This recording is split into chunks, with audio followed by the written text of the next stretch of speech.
What's up, guys? It's Werther. Today's topic: when should you start learning leg locks? So, my general opinion is that they should be taught early. In my curriculum, I teach them at the white belt level. My curriculum is about 6.5 to 7 months long, and about 3 of those weeks are on leg locks, just the basic positions and some basic submissions from there, including even heel hooks. Here's the caveat. I teach heel hooks to white belts, but I don't allow white belts to heel hook other white belts. And in general, I leave that as a colored belt submission. And the reason for that is not because the heel hook does the most catastrophic damage of any submission that you might encounter in jiu-jitsu. That's actually not the case. A grade 1 MCL tear, which is the most common injury from an inside heel hook, typically only takes about 4 to 6 weeks to heal. If it's a grade 2 MCL tear, it'll still heal on its own. It'll take a little longer though. It'll take about 3 to 4 months. If you completely tear the MCL, well, you'll need surgery because there's a lot of blood flow, the inside ligament here. There's a lot of blood flow to that area, but if you completely tear it off, then you will need surgery to reattach it. But that's more rare.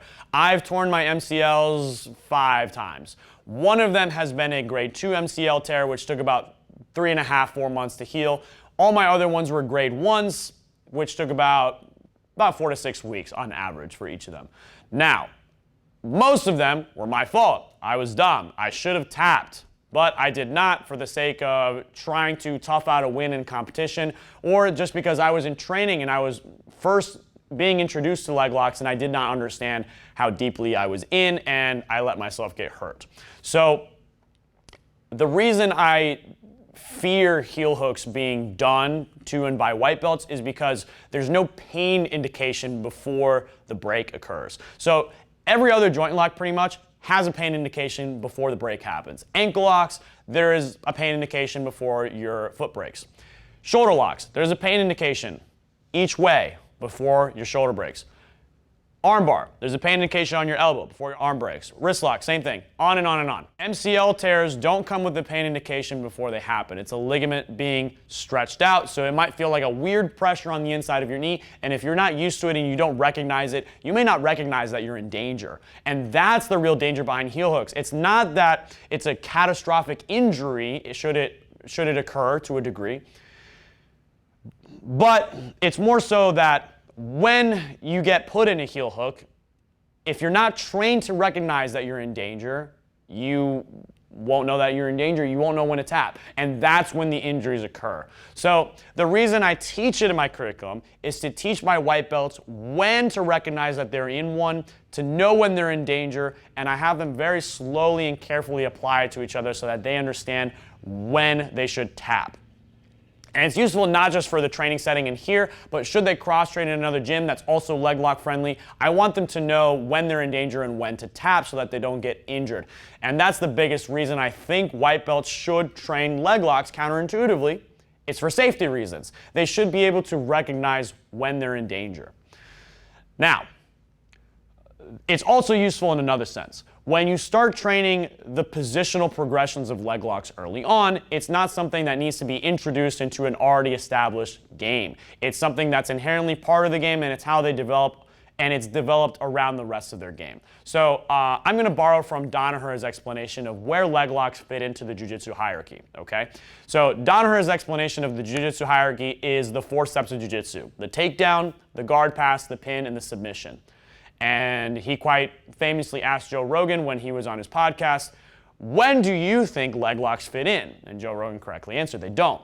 And that's correct. They don't fit into the traditional 4-step hierarchy. They fit into, they do fit in the sense that when you fail to progress at a certain point in the hierarchy, you can go for a leg lock. You fail to get the takedown, Imanari roll, or, roll for the knee bar, from, one thing I like to do. You roll for the knee bar, and those are places where you can basically pull guard right into a lace, and you can start attacking a leg lock. If you take them down but you fail to pass the guard, you can snatch a leg up, sit back, go for a leg lock. If you pass the guard but you're unable to effectively pin your partner, you can sit back, go for a leg lock. If you manage to get all the way to the pin, but you're unable to employ an upper body submission, you can fall back and go for a lower body submission. So at each point of failure, you have the ability to go for leg locks. If you teach that kind of progression and how it fits into the hierarchy early on, it's more likely that you're going to develop good habits for your competitors and even for your more serious hobbyists that will prevent them from getting caught in leg locks. Imagine developing a passing game for your first 2 years of jiu-jitsu and you've never had to deal with someone trying to leg lock you during your passing attempts. The first time it happens to you, it's going to have to most likely change a lot of the things you were doing. So it's better to just have that incorporated early on. So one final point for competitors. Guys, it's essential that you guys learn leg locks. In this day and age, everybody at the high levels is competent at leg locks. Maybe they're not the best at finishing, but they are extremely competent at defending at every stage of defense. Not just their early preventative defense, but escaping laces, defending against the grip fighting that someone's going to do to get to your ankle, to get to your heel, etc., etc.